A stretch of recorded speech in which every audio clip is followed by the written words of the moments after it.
I'm Captain Dan Cohen with Williamson County EMS, and we are here with Dr. Tanya Glenn for another episode of Rescue You. Hello, everyone. So, Dr. Tanya Glenn, we're here to talk about relationships today.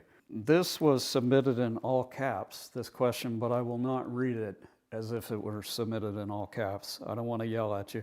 How can someone in this line of work deal with family members that don't understand or don't care how shift work works?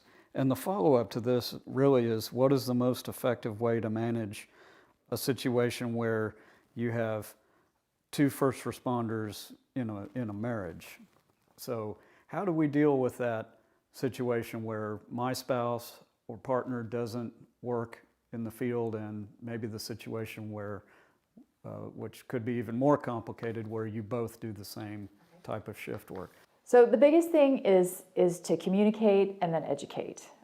So when a person is married or in a relationship with someone who doesn't work in the public safety field, they have zero concept of what it's like to work a 24-hour shift.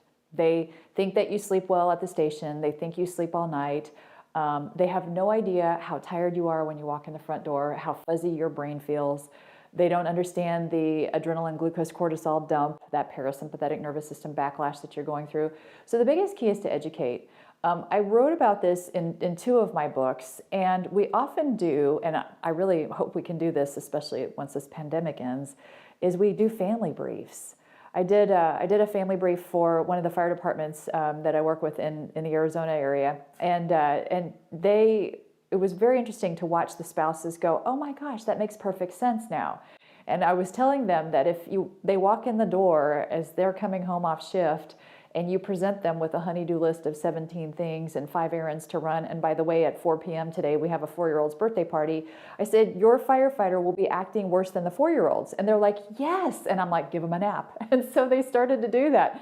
And the firefighters were very pleased. So what we do is we educate, we normalize.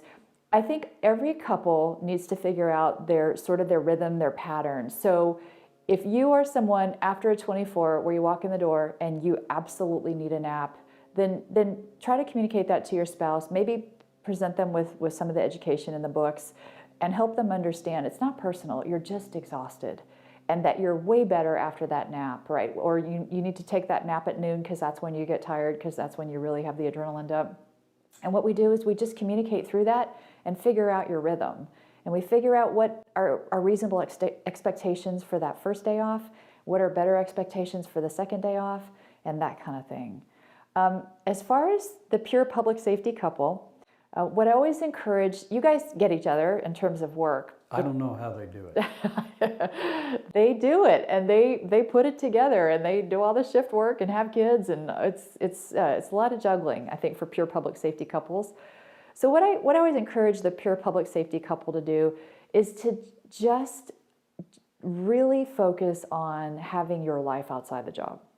It is so easy when you both do this job, or it's maybe a cop and a paramedic. You get each other. It's really easy to talk about work all the time.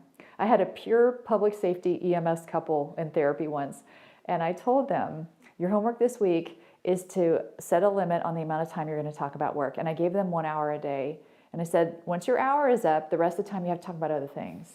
And they came back the next week and they were like, oh my gosh. I've never been so happy. They said for the first few days there was a lot of silence, and then they realized, oh, we've got a house, and we've got kids, and we have in-laws and mortgages and taxes and all these things that we should be talking about, that we were just talking about calls and work and rumors and BS, and so what we do is we really encourage those pure public safety couples to have a life outside the job.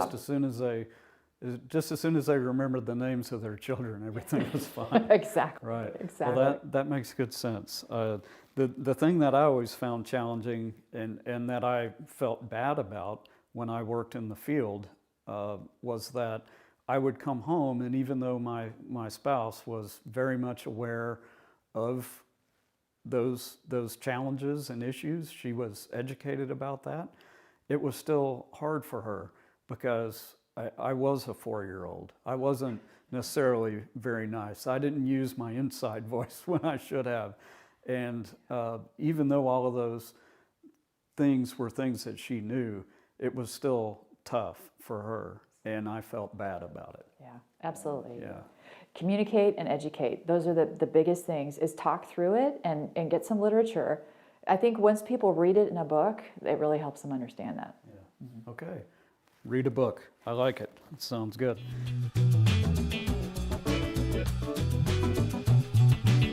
Another question about relationships. Dr. Glenn, how do we as first responders who have an innate mistrust in people start to let those walls down to let other people in, especially in a romantic way? We are forced to be strong day to day, which leads us to not wanting to let others in. So that is challenging. How do we run calls and deal with people that don't always have our best interest in mind, who aren't always honest with us, especially I think for folks working in law enforcement?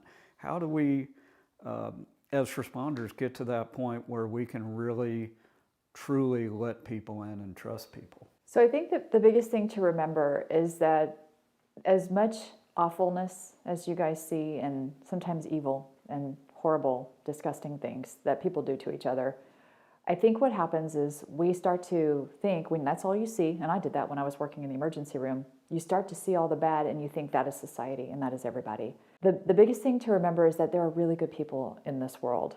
And when you meet someone, 100% trust your instincts about that person and listen to what your body is telling you in terms of your reaction to a person.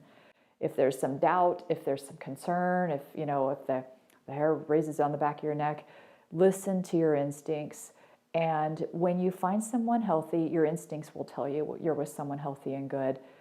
And then over time, what you do is, I think that rather than, especially if you gravitate towards someone who doesn't work in public safety, you don't just avalanche them with all of your stories. You kind of ease them into it, and you get them sort of adapted to your sense of humor and your style. And what they do as they slowly sort of adapt to your sense of humor and your style and your stories is they begin to just sort of accommodate that, and they're not shocked and you don't feel judged.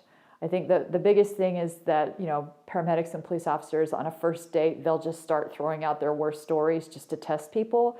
And that's really not fair to someone who's never been exposed to this. But what I've noticed is that, spouses and boyfriends and girlfriends, they have moved into relationships with first responders coming from a place of zero knowledge of what you do to being really sort of like, knowing the dialogue and the literature and all the vocabulary and all of that. And so just leaning into someone that your instincts are telling you is decent and giving that person a chance to understand you is the way to do it. But again, if your instincts are like, get out, you need to get out. So really, that sounds fairly simple. It's you don't have to necessarily read a book. You just have to listen to yourself. Yes, and be confident. Yes, absolutely. Although there's a book about your instincts. It's called The Gift of Fear. Excellent read. If you want to really tap into what that feels like for you, your instincts and why you have them, that's an excellent read. Okay, another book. Read a book. All right, very good. Dr. Glenn, thank you for talking with us today on Rescue You about relationships. If you have any questions you want to ask us on Rescue You, go ahead and scan this QR code and send them to us. Please understand, in no way is this a counseling session or any sort of clinical advice. If any of the content has triggered you, or if you feel like you need help immediately, please reach out to your local mental health professionals or to any peer support teams that you have in your area. If you are in a crisis, here are some national resources for you to contact immediately.